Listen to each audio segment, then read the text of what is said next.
Hello guys, कैसे हैं आप लोग। स्वागत है आपका केसी क्लासेस में। कैसा कट रहा है आप लोगों का लॉकडाउन। आशा करता हूँ अच्छा कट रहा होगा। देखिए गाइस, आज हम पढ़ेंगे संविधान के स्रोत के बारे में। देखिए, संविधान को उधार का ठहरा या उधार का बजट कहा गया है। देखिए, इसमें बताएंगे हम हमने किस देश से क्या क्या संविधान में लिया है। तो आज हम इस बारे में पढ़ेंगे और यहाँ से अक्सर देखा जाता है पेपरों में क्वेश्चन आते ही आते हैं। तो आज हम पढ़ेंगे संविधान के स्रोत। देखिए, सबसे पहले आते हैं, हमने लिया है ब्रिटेन। कि हमने ब्रिटेन से कौन कौन सी चीजें ली हैं या किस किस को अपने संविधान में अपनाया है। सबसे पहले पढ़ेंगे सरकार का संसदीय स्वरूप। सरकार यानी कि भारत के अंदर संसद होगी। संसद देखिए, आप लोगों को पता होगा, राष्ट्रपति, राज्यसभा, लोकसभा, यानी कि ये तीनों मिलकर के क्या बनाते हैं, संसद बनाते हैं। इसके बारे में सबसे पहले ब्रिटेन से लिया गया है। देन उसके बाद एकल नागरिकता। एकल नागरिकता का मतलब है यानी कि भारत के अंदर कोई भी व्यक्ति केवल एक ही देश की नागरिकता लेगा। यानी कि अगर वो भारत की नागरिकता को त्यागता है और किसी अन्य देश की नागरिकता को लेता है तो भारत की नागरिकता स्वतः ही समाप्त हो जाती है। इन सभी के बारे में हम आगे भी पढ़ेंगे। फिर आता है द्विसदन प्रणाली, यानी कि भारत के अंदर राज्यसभा प्लस लोकसभा, यानी कि Rajya Sabha upper house, Lok Sabha lower house कहते हैं। इन दोनों का प्रावधान भी हमने ब्रिटेन से लिया है। संसद विशेषाधिकार मंत्रिमंडल, यानी कि राज्यसभा में और लोकसभा में जो मंत्रीगण होते हैं उनको कुछ विशेष अधिकार होते हैं। देखिए, इनके बारे में हम नेक्स्ट टॉपिक में वीडियो बनाएंगे, उसमें बताएंगे। तो इनको कुछ विशेषाधिकार होते हैं, ये भी हमने ब्रिटेन से लिया है। और सर्वाधिक मत के आधार पर जीत, यानी कि कोई भी जब नेता जीत करके आता है तो वो जब जीतता है जब उसे बहुत सारे मत मिलते हैं और उसके आधार पर उसे घोषित कर दिया जाता है विजेता। तो ये प्रावधान भी हमने ब्रिटेन से लिया है। अब आगे देखते हैं हम दूसरा, यूएसए यानी कि संयुक्त राज्य अमेरिका। देखिए, संयुक्त राज्य अमेरिका से हमने क्या क्या लिया है। पहले आएगा मौलिक अधिकार। मौलिक अधिकार के बारे में अनुच्छेद 19 में बताया गया है। ये सारे अनुच्छेद हम आगे पढ़ेंगे नेक्स्ट वीडियो में।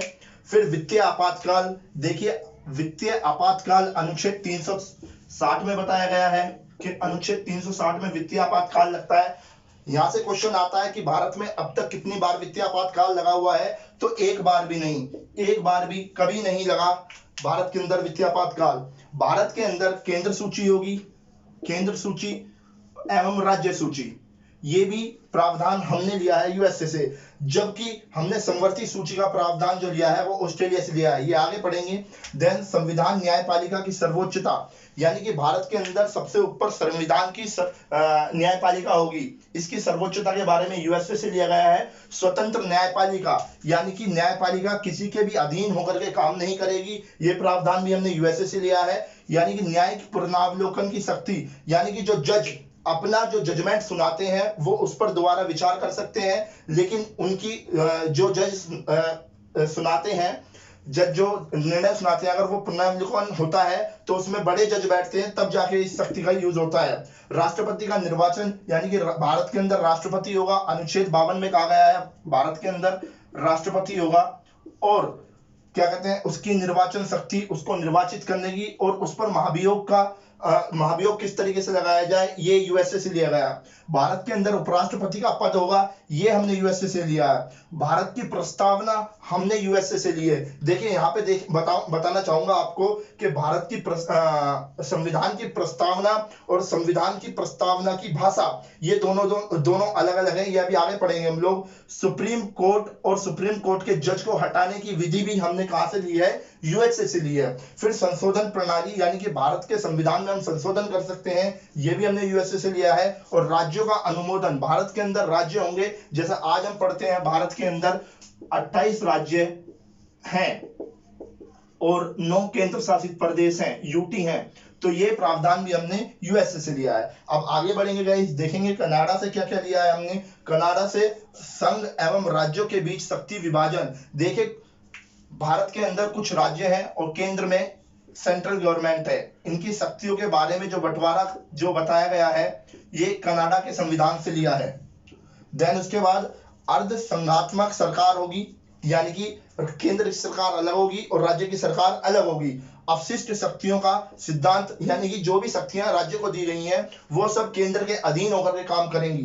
राज्यपाल की नियुक्ति विधेयक प्रक्रिया, यानी कि भारत के हर एक राज्य में एक राज्यपाल होगा और उनको नियुक्ति की प्रक्रिया, जैसे कि राज्यपाल को राष्ट्रपति नियुक्त करता है, तो ये सब हम जो पढ़ते हैं, ये सब पढ़ते हैं हम कनाडा के संविधान से।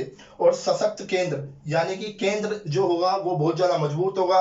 और सुप्रीम कोर्ट की परामर्श शक्ति, देखिए जब राष्ट्रपति को परामर्श की आवश्यकता पड़ती है तो वो सुप्रीम कोर्ट के जज से परामर्श मांग सकता है, मानना ना मानना वो उसके अधीन बात है, अलग बात है। ऑस्ट्रेलिया से देखेंगे हमने क्या क्या लिया है, ऑस्ट्रेलिया के संविधान, ऑस्ट्रेलिया से हमने क्या क्या लिया है, प्रस्तावना की भाषा। देखिए जैसा कि मैं अभी आपको बता रहा था, भारत में प्रस्तावना तो यूएसए से ली गई है, ये रही, लेकिन प्रस्तावना की भाषा जो है वो ऑस्ट्रेलिया से ली गई है।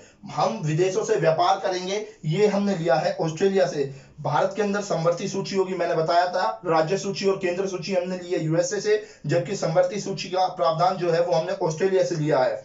फिर संयुक्त बैठक, यानी कि देखिए आप लोगों को बताना चाहूंगा, राष्ट्रपति जो है राज्यसभा और लोकसभा दोनों की एक संयुक्त बैठक बुला सकता है। इसका प्रावधान हमने जो लिया है वो ऑस्ट्रेलिया से लिया है, ऑस्ट्रेलिया से लिया है।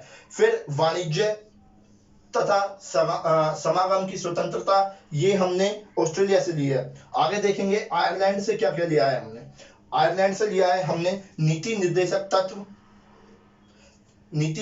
तत्व, ये हमने आयरलैंड से लिए हैं। फिर राज्यसभा में 12 सदस्यों का मनोनयन, देखिए राज्यसभा में जो राष्ट्रपति है वो कला के आधार पर, साहित्य के आधार पर, नेता, अभिनेता, खेल जगत से, इन लोगों को नामित कर सकता है, चिन्हित कर सकता है। ये प्रावधान में आयरलैंड से लिया। और राष्ट्रपति के निर्वाचन मंडल की व्यवस्था, ये भी हमने आयरलैंड से ली है। अब देखिए गाइस आगे बढ़ेंगे, आगे है जर्मनी।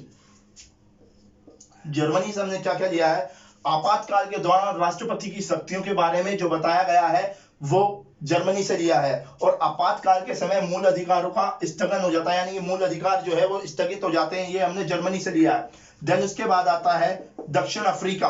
दक्षिण अफ्रीका से हमने क्या लिया है, संविधान संशोधन की प्रक्रिया दक्षिण अफ्रीका से ली है।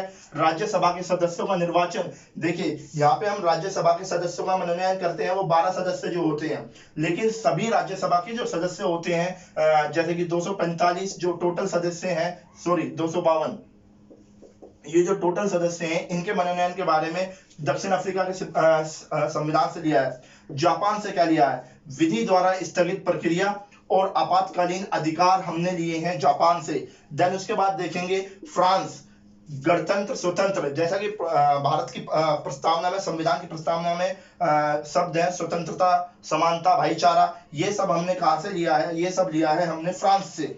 फिर उसके बाद आता है आपका तदर्थ न्यायाधीश, इनके बारे में बताया गया है, तदर्थ न्यायाधीश के बारे में बताया गया है फ्रांस से। और अंतिम और लास्ट है रूस। रूस से जो हमने लिया है वो मौलिक कर्तव्य जो अनुच्छेद 51 में बताए गए हैं, मौलिक कर्तव्य ये सारे। अच्छा आप ये देखिएगा कि मौलिक कर्तव्य रूस से और मौलिक अधिकार दोनों में कंफ्यूजन होती है। मौलिक अधिकार जो लिए गए हैं वो लिए गए हैं यूएसए से। तो यहां से क्वेश्चन अक्सर आते हैं कि कहां से क्या क्या लिया गया है, और ये पेपर में एक ना एक क्वेश्चन आता जरूर है। तो गाइस आज हमने इनके बारे में पढ़ा। नेक्स्ट वीडियो में बनाऊंगा भारत के संविधान के भाग 22 भागों के ऊपर मैं वीडियो बनाऊंगा। आपको ये वीडियो कैसी लगी प्लीज लाइक कीजिए, सब्सक्राइब कीजिए और अपने दोस्तों के साथ शेयर कीजिए, ताकि उन लोगों को भी पता लग सके कि किस किस तरीके के पेपर आते हैं। Okay guys.